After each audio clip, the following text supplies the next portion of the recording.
¿Qué tal? ¿Cómo están? Muy buenas noches. Gracias por su sintonía. Gracias por acompañarnos en debate. Soy Eduardo Arévalo. Esta noche tenemos el gusto de recibir en los estudios a Jorge Villacorta, analista político, a quien le damos la más cordial bienvenida. Don Jorge, gracias por acompañarnos. Muy buenas noches. Es un gusto estar siempre en su canal y qué bueno que empezamos bien el año.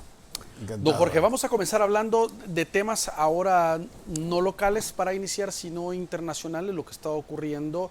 Pues la situación en Brasil, una situación pues bastante complicada. Algunos decían que era al principio un intento de golpe de Estado, otros dicen que no estaban incluidos los militares, pero sí una situación, otros que comparan a lo que habría ocurrido en los Estados Unidos en los periodos de entrega de poder.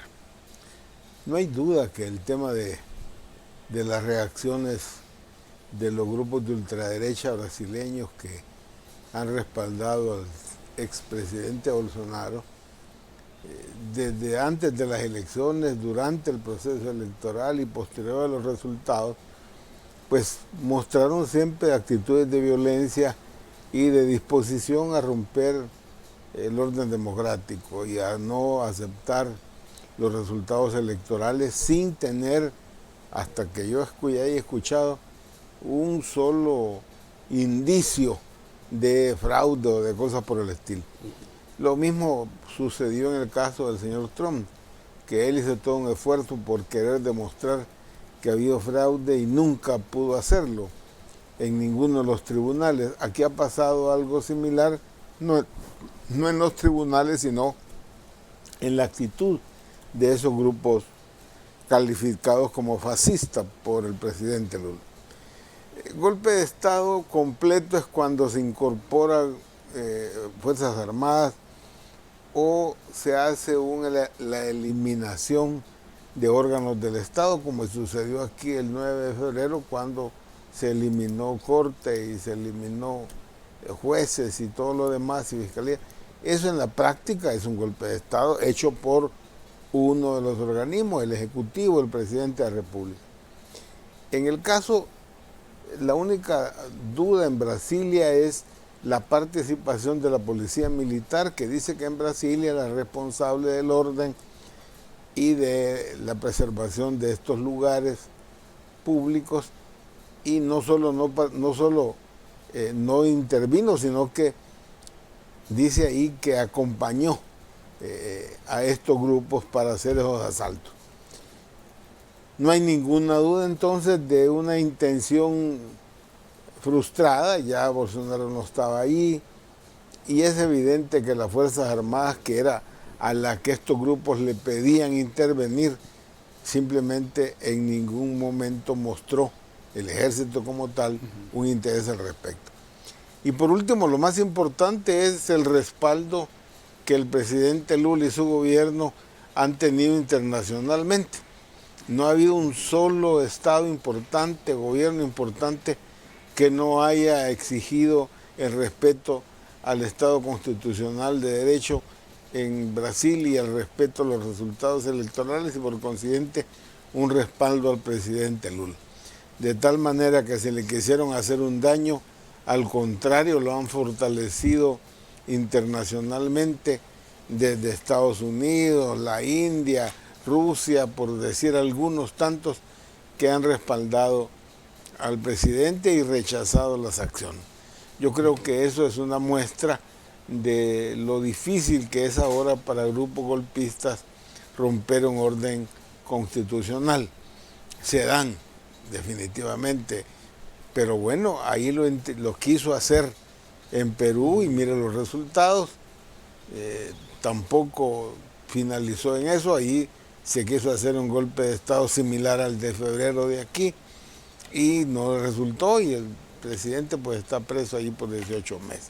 Hay algunos que dicen que esto es de la llegada de gobiernos de izquierda, de derecha, bueno, ahora ya hay otras corrientes, pero son cíclicos. Cada cierto tiempo es que de repente van surgiendo y van zonas más en el sur o en el norte o en Europa que van que van gobernando. Es más que todo en América Latina, Ok. donde sucede esa situación pendular. Ok.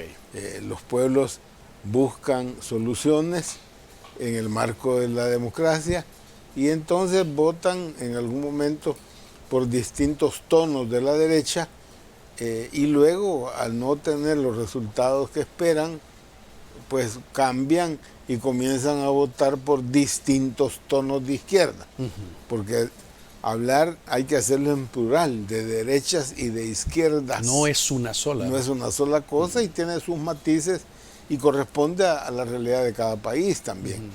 Bajo ese punto de vista, sí, en estos últimos elecciones en América Latina ha habido, si usted quiere, un movimiento pendular hacia elección de, no de partidos necesariamente, de sectores políticos de izquierda, agrupados de distinta manera, y eso es el resultado que se ha tenido evidentemente en Argentina, lo puede encontrar sin ningún problema ahora en Colombia, un ex guerrillero, pues, ya lo fue en Uruguay también, y bueno, en algunos casos hay una actitud todavía más grave porque es una actitud de quedarse en el gobierno per secula seculorum, como el caso de Nicaragua y el caso venezolano. Y eso pasa, digamos, esa búsqueda perpetua en el poder, ¿pasa solo con los gobiernos de izquierda?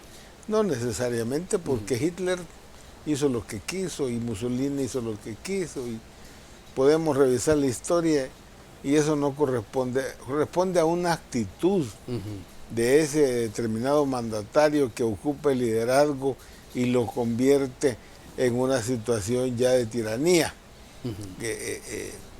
Igual de distintos tonos, porque no todos son iguales. Unos, como ahora está de moda, es hacerlo ganar elecciones, es decir, ganar respetando y utilizando los instrumentos de la democracia representativa para después hacer los cambios que buscan controlar todo el poder y perpetuarse de ahí con distintas formas de perpetuarse.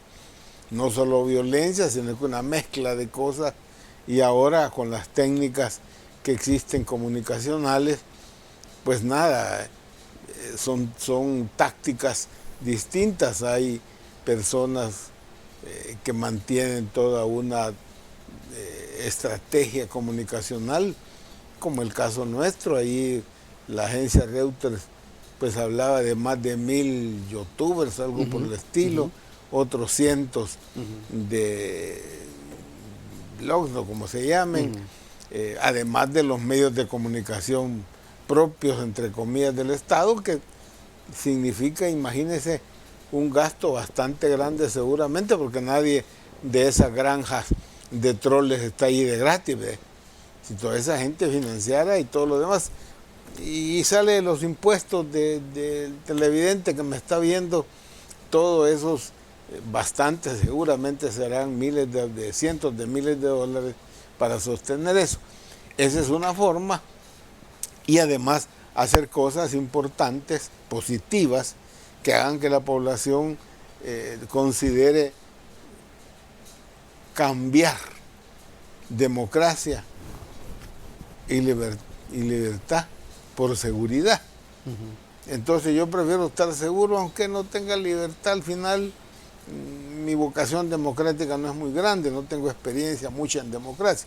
Pasé 60 años en dictaduras militares y pasé otros casi 100 en otro tipo de dictaduras civiles de aquellos viejos tiempos, de tal manera que 30 años después de haber estado en democracia, pero no del todo, y no me dio resultados, al contrario, me quedé con luchas pandilleriles que me llevaron a situaciones terribles.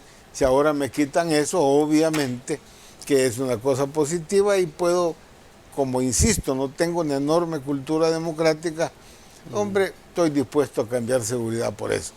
Lo mismo otros temas positivos de parte de esta administración, como es el manejo de la pandemia, no hay ninguna duda al respecto. Entonces eso hace que el mandatario, en este caso el presidente, pero en otros casos también de partidos populistas, como es lo ahora, más que de izquierda, es populismo, que puede ser de derecha o de izquierda, pues perpetuarse haciendo cosas atractivas o utilizando, además de cosas atractivas o positivas, pues una forma de plantear las cosas que levantan la imagen cierta del mandatario, pero no solo eso, toda una campaña también de desprestigio y de ataques a aquellos que de alguna manera entran en oposición. Ahora, a nivel de Sudamérica veíamos más discursos más agresivos, digamos en los 90, unir bloques de izquierda, de hacer su propio grupo de apoyo económico y una serie de medidas bien características. Ahora, este modelo va cambiando, como estábamos diciendo, así como cambia la derecha, va cambiando el modelo de las izquierdas también, de cómo gobernar o liderar. Bueno, recordemos que ya ha habido gobiernos de izquierda claros, como el caso de Uruguay. Correcto. Y al revés, en lugar de ser negativo, fue altamente positivo. Las inversiones privadas en Uruguay se elevaron y los niveles de educación igual. Es decir, hubo desarrollo en Uruguay al llegar el Frente Amplio y gobernar varias veces. Lo mismo la relación de izquierdas, socialistas, demócratas, cristianos en Chile, que sustituyó la dictadura de Pinochet. Y bueno, Brasil, Lula ya fue presidente, hombre. Entonces venir a decir que Lula va a aplicar medidas comunistas de los viejos tiempos, yo no le veo ningún sentido. Ya Lula lo fue, ya lo demostró, y resulta que lo que todo el mundo dice en Brasil es que con la administración de Lula el número de pobres se redujo y se elevó el número de personas de clase media, de los distintos niveles de clase medieros. En Colombia yo creo que el discurso de Petro ha sido búsqueda de las cosas que le interesan a la población, la paz. Y está haciendo todo un esfuerzo por reducir o eliminar los conflictos con los distintos grupos armados colombianos que tienen siglos de eso. Ahí el problema es el tema de la droga y del tema del narcotráfico. Que es un tema muy arraigado y muy México pendiente. es otra forma de izquierda, más cuestionada por algunos, y obviamente en México también el gran problema es la migración por un lado hacia los Estados Unidos, pero el tema precisamente del narcotráfico, porque los carteles mexicanos del narcotráfico pues son de los más poderosos ahora prácticamente del mundo. Muy bien, vamos a hacer una pausa, por favor acompáñenos, ya regresamos.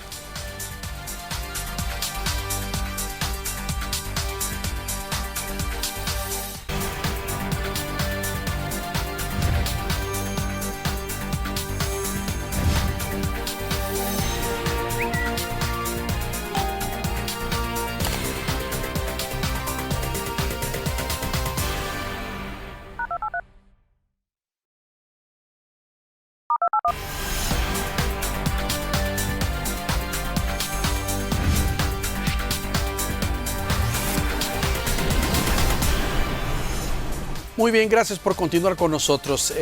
También ahora vamos a ver hacia el norte, don Jorge, y hay una expectativa de esta cumbre de líderes de Estados Unidos, México y Canadá también que se desarrolla porque hay temas de migrantes o de flujo también comercial que interesa a nuestros países, sobre todo Centroamérica, el caso de El Salvador. Ahí van dos cosas. Uno, el revisar el TLC.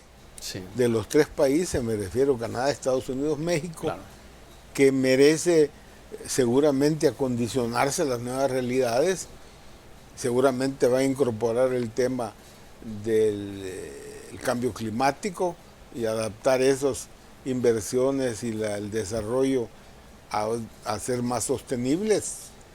Recuerde que Trump decía que ese era un cuento de los chinos que se habían inventado el cambio climático. Entonces creo que eso es una realidad ahora y la naturaleza sabia se lo demuestra con esa helada que acaba de tener Estados Unidos que le da claro el problema. Y el otro tema, evidentemente, es la migración. Mientras en el sur del río Bravo no exista oportunidades de desarrollo, la gente se va a seguir yendo hacia los Estados Unidos. Implica, y lo dice el presidente AMLO, una nueva relación entre Estados Unidos y América Latina. Creo que ese es un punto importante que cambia lo que ha pasado hasta ahora. Para los Estados Unidos, América Latina, me atrevo a decir, no ha sido prioridad. Con Trump no lo fue. Ahora con Biden no quedaba claro, hay mucho rechazo de parte de las personas que votaron por él para el tema migratorio, y resultó que en las últimas semanas estaban aplicando las últimas medidas de Trump. Entonces la gente dice, ¿y esto qué es? Pero claro, para los Estados Unidos también van a entrar en proceso electoral, y las presiones de la ultraderecha norteamericana y xenofóbica pues hace que se ponga Biden también a ver cómo hacen un balance ahí y reducen hasta cierto punto todo el daño que puede serles desde el punto de vista político la migración ilegal. ¿Qué podemos ver después? Bueno, veamos si cumplen algunas de las promesas de campaña de decir, bueno, a legalizar un porcentaje bien alto de personas ilegales que tienen ya años de estar ahí. Y ahí aparece la esperanza, en el caso nuestro, pues hombre, todos los tepemesianos que puedan tener ahora un régimen estable de presencia en los Estados Unidos, porque hace más de 20 años, 25 años que está esa gente ahí, que paga impuestos, claro, que tiene empresas, que preste servicios que son indispensables en el servicio de turismo y en construcción de los salvadoreños y así de otros latinoamericanos. Me parece que es esperanzadora esa reunión, ojalá dé resultados en ambos aspectos. En ambos aspectos digo porque el mercado del norte nos interesa también. Eso faltó decir en el tema internacional. No podemos dejar de ver el tema económico. Por supuesto. Los organismos internacionales, Fondo Monetario, Banco Mundial, están insistiendo que el 23 entramos en una recesión mundial. Sí. Y es más, se dice, mire, el costo del dinero se va a elevar porque los bancos centrales cambiaron de política y ya no le bajan el interés al dinero, que era increíble, estaba a 0 a 1% el Fed de Estados Unidos, pero ahora lo van subiendo. Y cada vez que lo sumen implica dinero más caro y por consiguiente más difícil de conseguir. Y una economía como la nuestra, o una deuda como la nuestra, que es de las peores del mundo, pues hombre, vamos a entrar también en dificultades como consecuencia en parte de la recesión mundial, y eso nos va a afectar. De tal manera que encontrar mercados que puedan adquirir nuestros productos en mejores condiciones, pues es una tarea que seguramente estarán viendo las autoridades nacionales de lo que sucede en el TLC del norte. Bueno, esta situación internacional, incluso el precio del petróleo ya empezó a subir otra vez, ya en el país se registra también una alza de 20 centavos importante, y a veces viene la siguiente, y ahí es donde se va acumulando y llegamos a precios muy altos que tuvo que tomar una medida que ya terminó por parte del gobierno, una guerra en Ucrania, pues que todavía se mantiene, la invasión rusa en Ucrania no ha terminado, una guerra que se preveía que no fuese tan larga y al final continúa afectando parte de la economía. Son esos factores que le meten mucha más presión a lo complicado que ya iba a ser este año. Por eso era necesario, y espero que este gobierno tomara medidas en ese sentido. Por ejemplo, no puede seguir con programas de gastos y de endeudamiento, que todas las semanas que hay plenaria con dispensa de trámites se aprueban préstamos multimillonarios, y este gobierno ya, hasta donde alguien me decía, superamos más casi 7.000 millones de deuda nueva. No sé si eso es cierto o serán 4.000, pero también hemos perdido reservas internacionales, se dice, por más de 1.200 millones. Alguien decía, mire, tengan cuidado porque el costo de las importaciones está superando o por superar el porcentaje de la remesa, o sea, estaríamos gastando más que... Si eso fuese cierto, pues ponemos en peligro una economía que está totalmente dolarizada. Entonces, ¿qué medidas va a tomar el gobierno para enfrentar esta 2023 que a todas luces es oscuro bajo ese punto de vista? Sin lograr un acuerdo con el Fondo Monetario, un año electoral, donde tomar medidas de apretarse el cincho, pues son costosas porque la gente rechaza. Pero mire, ahora que el diésel esté prácticamente a 4.50, dígame usted, más de o casi $1 o más de $1 de lo que es la gasolina corriente, hombre, por Dios, eso trae costos definitivamente en los alimentos y en demás productos, porque el diésel sirve para el transporte. Yo no sé qué va a pasar con la gente que se dedica al sistema de transporte público o los que cargan y traen mercaderías de Guatemala. ¿Le van a trasladar el costo? Se va al carajo. Ya teníamos una inflación, se dice hoy, del 12% a nivel de diciembre. Eso nos va a afectar también, de tal manera que tengamos en cuenta que lo que sucede en el mundo nos afecta directamente. Entonces, ¿qué medidas se toman para reducir esos golpes que vamos a tener en un año electoral donde toda medida se va a estar pensando en qué me va votos y qué me quita votos, más que nunca en una situación de la búsqueda de una reelección a todas luces inconstitucional, pero que definitivamente va a estar ahí.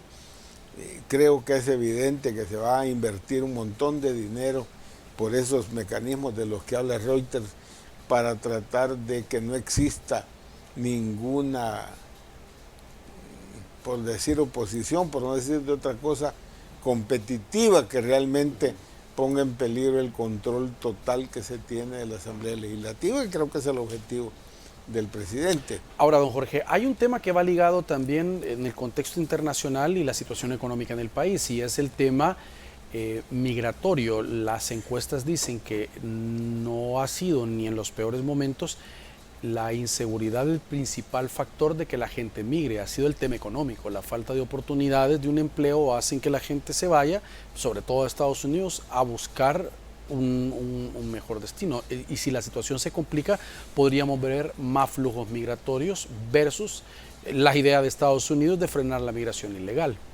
Las cifras que han aparecido en los periódicos al final del año han demostrado que ambos temas, la inseguridad y el tema de las oportunidades en lo económico, generaban la migración. Pero ahora resulta que de septiembre para acá es evidente que se ha reducido el tema de la violencia, claro, y el tema del peligro de la gente. Sí, pero los jóvenes se siguen yendo y la gente se sigue yendo.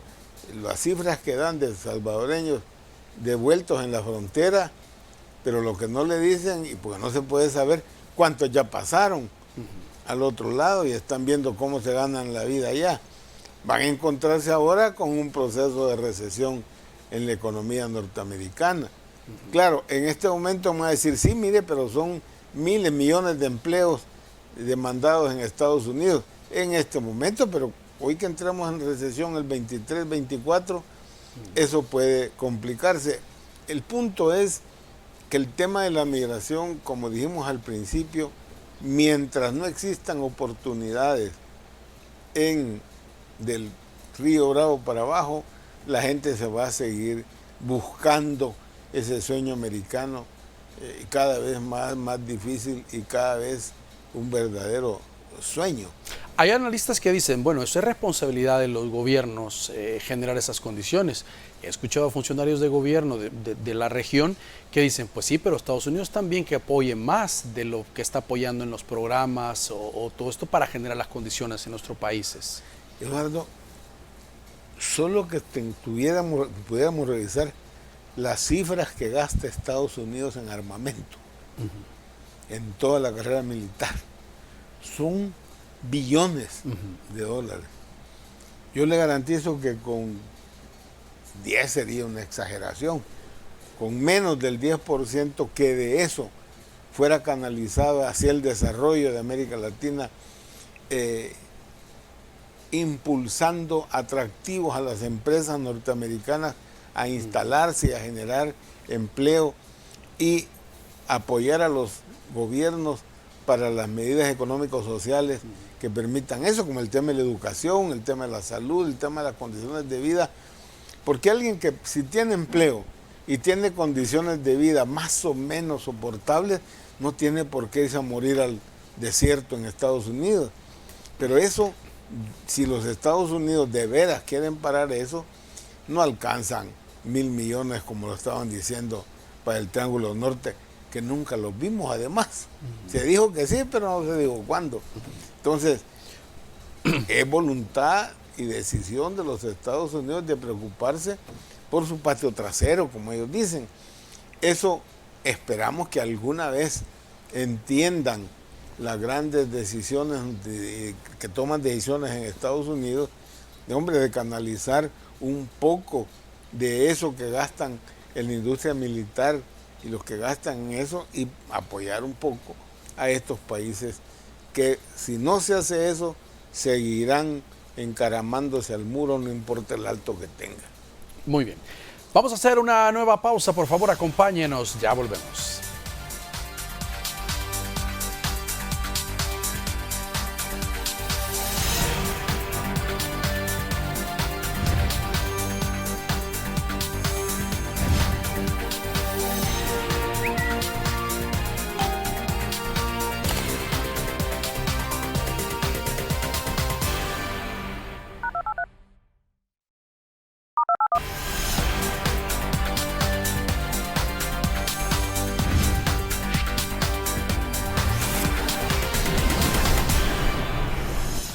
Muy bien, gracias por continuar con nosotros. Don Jorge Villacorta, esta noche haciendo un análisis de temas nacionales e internacionales. Ahora temas domésticos, temas de país. Don Jorge, el presidente ha puesto a través de redes sociales, se ha empezado a generar un análisis y discusión de algunos esbozos que ha dado el presidente de la idea de reducir municipios en el país, que son muchos, y que por qué son tantos, y que si responde a las necesidades actuales.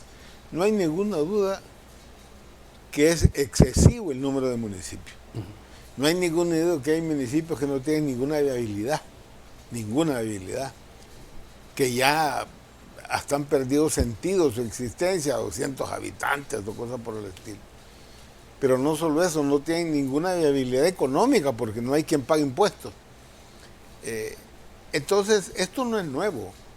Cuando la Comisión Nacional de Desarrollo, y Sandra de Barraza lo dijo, por cierto, hace unos días, yo colaboraba con la comisión y pude tener claro cómo se hizo todo un esfuerzo por diseñar las 5 regiones y la posibilidad de reducir municipios, pero habiendo hecho todo un trabajo detallado, visitando las principales comunidades, con la participación de la gente, con organización de la gente, y la gente esperaba que esa forma de reducir municipios fuera para el desarrollo, para el beneficio de la gente, no para un interés electoral.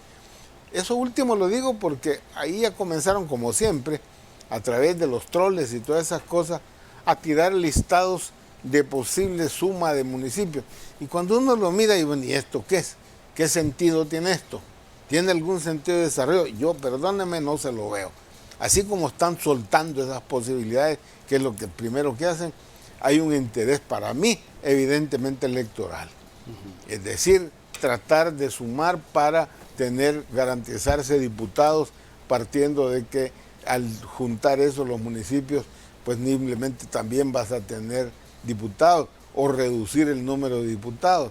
¿A cuántos? Algunos eso es que se iba a preguntar, ¿sería viable también reducirlo? Igual, si eran 64.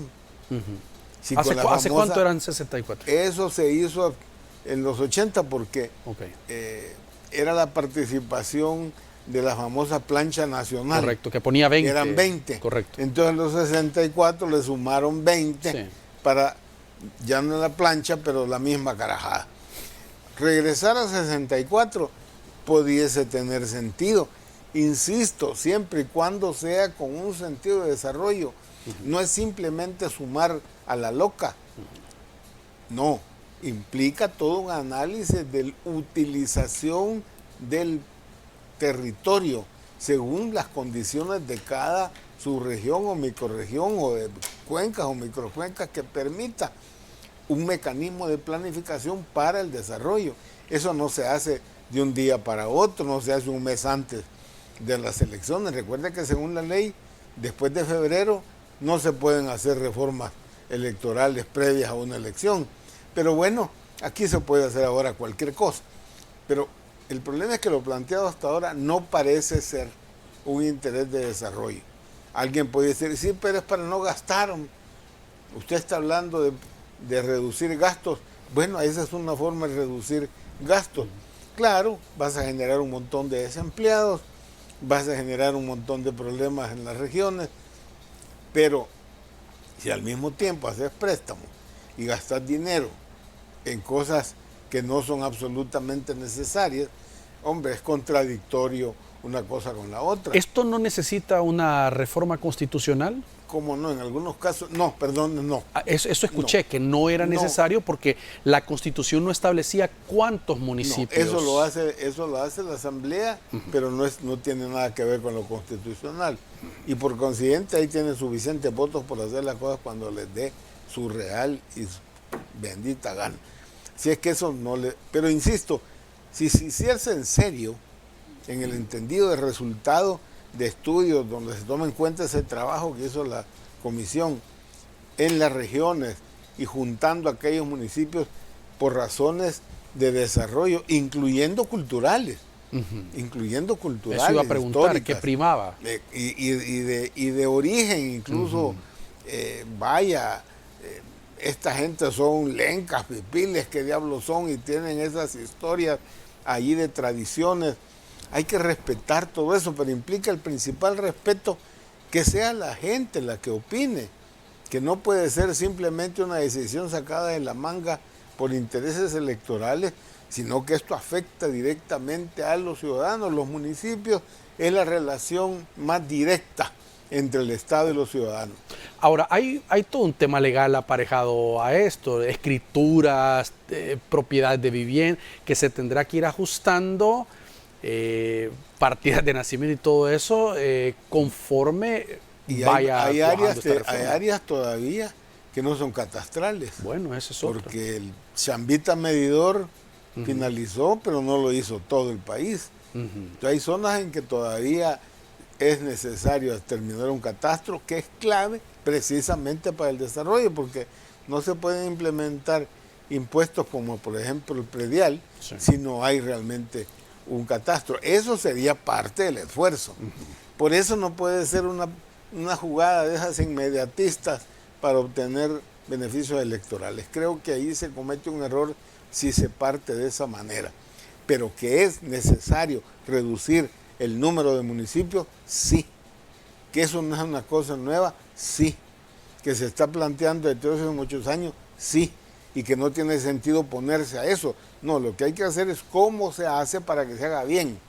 Y creo que eso es lo que hay que plantearle permanentemente al Ejecutivo y estar atentos como por las poblaciones, porque insisto, eso se afecta a todos. Y es un tema clave del desarrollo. La gente espera resultados de eso en su comunidad. Entonces, ojalá esto sirva para eso, insisto, no solo desde el punto de vista electoral. Ahora, esto va en la línea de esa centralización que han hecho a través de la DOM de obras municipales y el NOFODES, ¿ya? Ese es el objetivo de control de parte del Estado. No hay ninguna duda que esta administración rompe con todos los avances que se tenían de descentralización del Estado, que es precisamente una de las grandes corrientes en el mundo desarrollado, precisamente para avanzar en eso, para salir del subdesarrollo, para tener una distribución más equitativa de las inversiones del Estado, pero también privadas, estimular el traslado de industrias, a agroindustrias, a esas regiones, de tal manera de que la gente no esté concentrada aquí, no esté concentrada en las grandes ciudades. Todo eso es parte de un programa, toda una tarea de desarrollo nacional que se incluía pues una ley de ordenamiento territorial que desgraciadamente se desdibujó totalmente, responsabilidad por cierto del FMLN de haber desdibujado eso, pensando siempre en que no, yo necesito el control, y entonces los municipios no se hizo lo que había que hacer en ordenamiento del territorio. Ahora, esta reforma, ¿será que va más conveniente si es que se implementa después de las próximas elecciones de 2024 o ya se podría implementar? Es que ese es el y no último generar... punto en este sentido. Hacer eso en este momento, insisto, días antes de que no se pueda hacer, según la ley, reformas que afecten el proceso electoral, es absolutamente inconveniente. Esto es hacer las cosas precipitadas a la carrera. Pero como aquí se acostumbra a eso, mira el tema de pensiones, otra vez se habló tanto de una reforma integral, y de integral no tiene nada, eso es repetir de nuevo casi las mismas condiciones. Ya que vamos una sola vez en el tema, simplemente para los ciudadanos que no entendemos esto, la pregunta es quién gana y quién pierde en esto. Ahí me parece que es evidente, primero, que gane el Ejecutivo, porque se quita de encima la presión de la deuda que tenía con la emisión de esos dos tipos de certificados que va a hacer, y que los va a emitir el instituto, que va a pagar intereses, no sabemos de cuánto, pero a 50 años plazo, con 10 años de gracia. Antes tenía límite para tomar dinero, ahora no tiene ningún límite, sino que lo va a tirar a voluntad, dice. Entonces, simplemente el gobierno va a seguir utilizando esos dineros. Ese es el ganancioso, no pone 5 en todo esto. Fíjese que le sube el 30% a todas las pensiones de los jubilados actuales, que son los que estaban demandando. Qué bueno, son los segundos gananciosos. Aquel que tenía una pensión de 1.000 va a tener 1.300. El que tenía de 600 va a tener 780. Claro, todos los jubilados actuales tienen el 30% más. ¿Pone algo del Estado de eso? Ni 5. No Don pone Jorge, nada. vamos a hacer una Ahora, pausa y vamos a regresar con ese tema. Me Muy interesa mucho su análisis de la reforma de pensiones. Ya regresamos.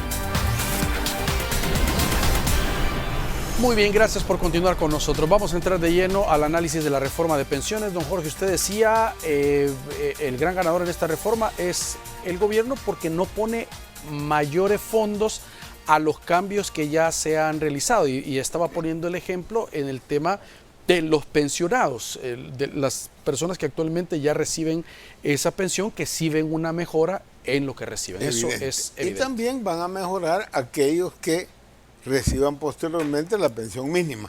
Se les acabó la plata en las AFP, van a tener entonces para toda su vida la pensión mínima, que llevaba a 400 igual. ¿Eso pone 5 el Estado? Tampoco. Todo eso va a salir ¿de dónde? Del Fondo de Solidaridad.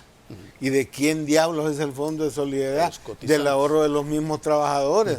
Entonces, ahí le van a cargar el 30%, ahí le van a cargar el costo de la pensión mínima, que no sabemos porque no vemos ningún actuarial de los 176 que dijo esa diputada, que es evidente, no tiene ni idea de lo que es un estudio actuarial, porque es imposible hacer eso de 176 en meses, va a pasar como 15 años haciéndolo. Pero bueno, el punto es, como no hay una base que nos aclare cómo diablos, entonces le van a cargar ahí a ese fondo, insisto, el 30%, en la pensión mínima. Y yo pregunto, mire, pero ahí dicen que le van a cargar también, o van a pagar también las pensiones a los excombatientes. Sí, de ahí también. Digo, bueno, y que es de hule, ¿Alcanzará para ese que fondo? aguante para tanto. Sí, pero ¿cuánto va a aguantar? 5 años, 6 años. Entonces, cuidado, porque cuando se acabe, el Estado ahí sí va a tener que poner la plata para sostener esas pensiones. Pero, ¿y quién diablos le da dinero al Estado? Pues los ciudadanos, en este caso los cotizantes. Los perdedores de esto son los cotizantes actuales, más los que vienen, la gente joven que comienza a trabajar, que no sabe dentro de 25 años si va a haber esa plata para pagárselas o no. O el Estado, que va a tener entonces que cobrar impuestos ¿a quién? A todos, cuando sabemos que un 75-80% de la población no cotiza. Tiene que aumentar Aquí ese número de le cotizantes. han metido a la gente que las pensiones son para todos, perdone, para todos los cotizantes. Claro, que es un universo Pero los que no cotizan, limitado, ¿no? que son el 80%, para eso no hay nada. Pero vendido de esa manera, y yo como le digo, ¿quién se va a molestar porque le den un 30% más? Pues. Y ni siquiera preguntar, mire, ¿de dónde sale el pisto? A mí no me importa dónde sale el pisto. A mí a ver mis 30%. Pero mira, fíjate que son los jóvenes. Ay, pues que vean cómo diablos hacen los jóvenes para pagar, trabajen. Hombre. Eso es lo más que pueden decir. Entonces, ¿quién es el ganancioso? Insisto, me parece el Estado. Resuelve problemas financieros, tiene plata para pagar la deuda de cortísimo plazo, CETES-LETES, para el 2023. No ¿Trastocan las AFP? ¿Se ven afectadas las AFP con este modelo? Y las otros, dentro de los ganadores, además del Estado, además de los pensionados actuales y los que van a recibir la pensión mínima, los terceros obviamente son las AFP, que eran consideradas las malas de la película, que habían dicho nomás AFP, ese señor dirigentes sindicales que estaban gritando y haciendo. Al final todos tranquilos y las AFP siguen recibiendo su mismo 1% de comisión, lo mismo. Dijeron que le iban a bajar la comisión. No le bajan en absoluto, pero no solo eso. Es que ahora que pueden cotizar los salvadoreños desde el exterior, aumenta la clientela, pues. Entonces, y recuerde que ellos viven de la comisión. Si hay mayor número de personas cotizando, la comisión evidentemente va a subir. Entonces, las AFP no tienen ningún problema, al contrario. Y faltó una cosa. Bueno, pero ahí había antes 0.9, o sea, 90 para el seguro. El pisto se lo daban a las AFP y las AFP hacía licitación, no era de la misma empresa, sino que era con licitación. Al principio sí, con las mismas empresas cruzaron ilegalmente. Eso se resolvió y era estrictamente con un sistema de concurso, vaya. ¿Qué resultado de eso? Ahora, ¿quién va a pagar el seguro? El Fondo de Solidaridad también. Entonces, dígame usted, ese Fondo de Solidaridad pareciera, eso es lo que a mí me dicen, una cosa, no sé, se estira y se estira y se estira, saber hasta dónde ni cuánto. Ahora, todas las cosas que se estiran de esa manera al fin se rompen. Y como siempre se rompe por el lado más delgado.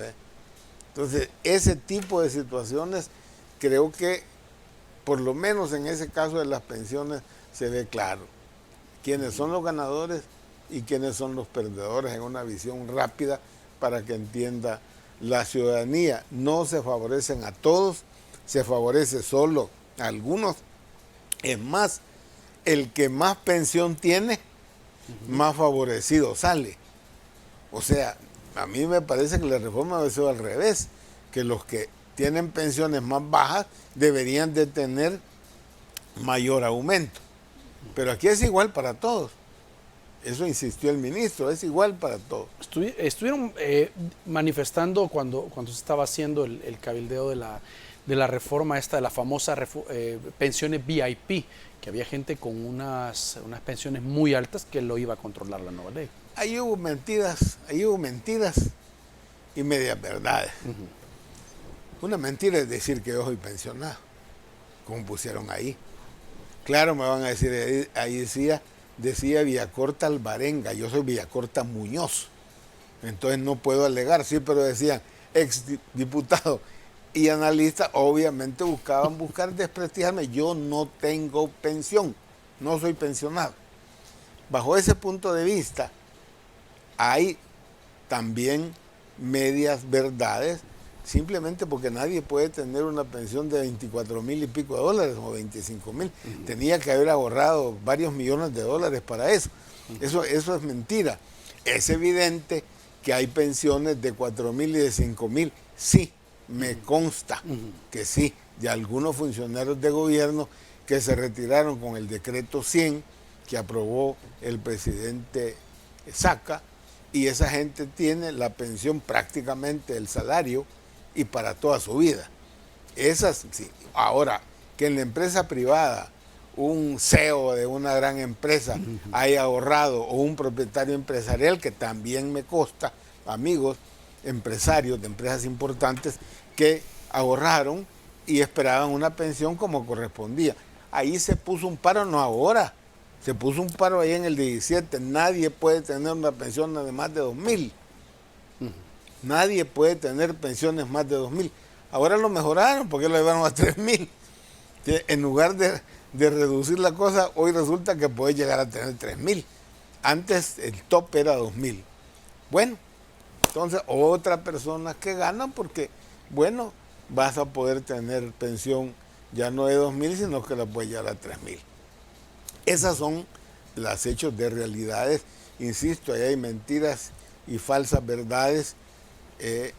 No estoy negando que hayan, insisto, pensiones de 3,000, de 4,000, de 5,000 dólares. Insisto, porque me consta que algunos casos con ese decreto 100 sí se permitió. Que limiten eso a 3,000, está bien, pero insisto, el límite era de 2.